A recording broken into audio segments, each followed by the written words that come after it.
তোর পাত্রে খুঁজতে হবে। অনেকদিন পর তাহলে বাড়িতে আরেকটা উৎসব হলো। তোমরা তোমরা না সবাই এক একটা ইম্পসিবল।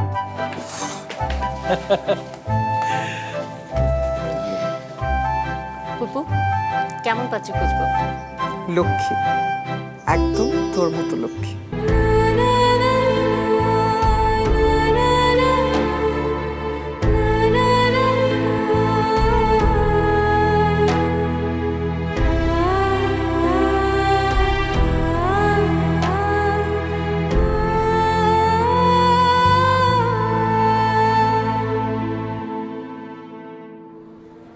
স্যার, স্যার আপনার সাথে একজন দেখা করতে এসেছেন।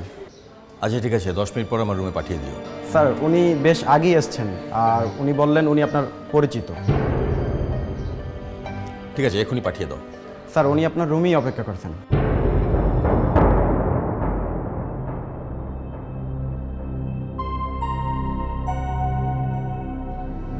ঠিক আছে।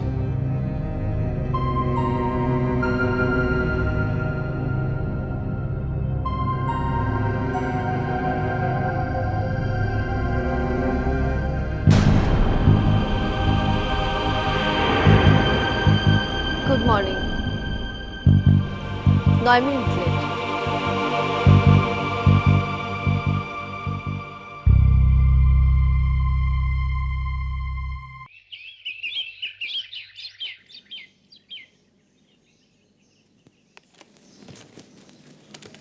রবিন, মা, তুমি প্লিজ আবার শুরু করে দিও না। আমি একটা গুরুত্বপূর্ণ কাজে আছি।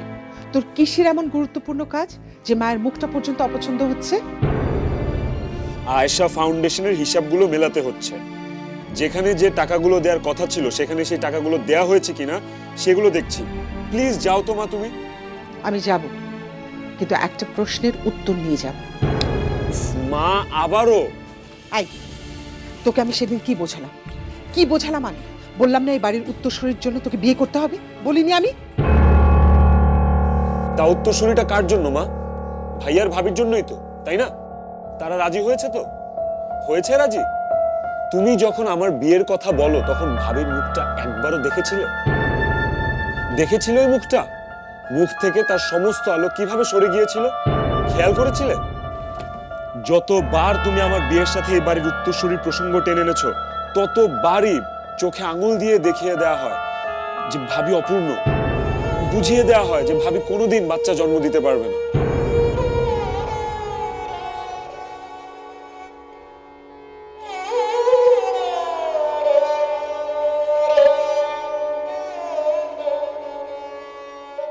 সাম্যের কোনোদিন বাচ্চা হবে না, এটা আমরা সবাই জানি, এ বাড়ির সবাই মেনেও নিয়েছে।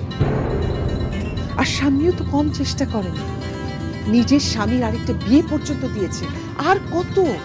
আমরা এই বাড়িতে থাকি, তাই এই বাড়ির কথা আমাদেরই ভাবতে হবে। সেজন্যই আমি চাই তুই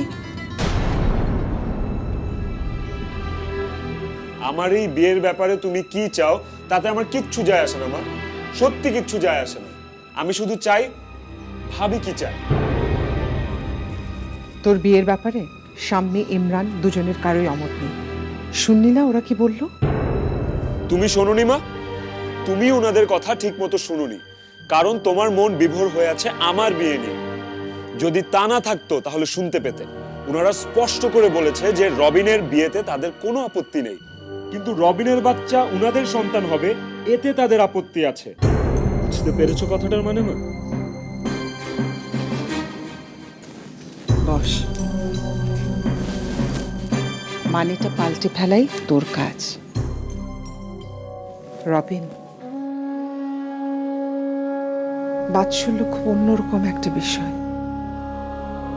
তোর বিয়ের পর যখন বাচ্চাটা হবে, গুটি গুটি পায়ে ইমরান আর স্বামীকে জড়িয়ে ধরবে, তখন দেখিস তো ওরা বাচ্চাটার বাবা মা হতে আপত্তি করে কিনা।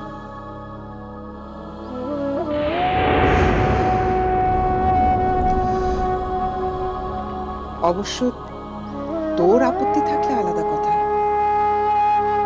কিন্তু তোকে একটা কথা বলি বাবা, বাচ্চাটাকে তুই যখন স্বামীর কোলে দিবি স্বামীর যে হাসিটা আমরা দেখবো সেটা এতদিন আমরা কেউ দেখিনি। দেখ না মেয়েটা এই বয়সে কেমন হারিয়ে গেছে, মলিন মুখে ঘুরে বেড়ায়। তুই পারিস মেয়েটার মুখে ওই হাসিটা ফিরে আনতে? পারবি না তুই?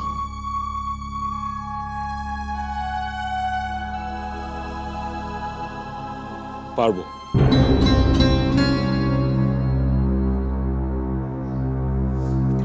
ভাবির জন্য আমি সব করতে পারবো।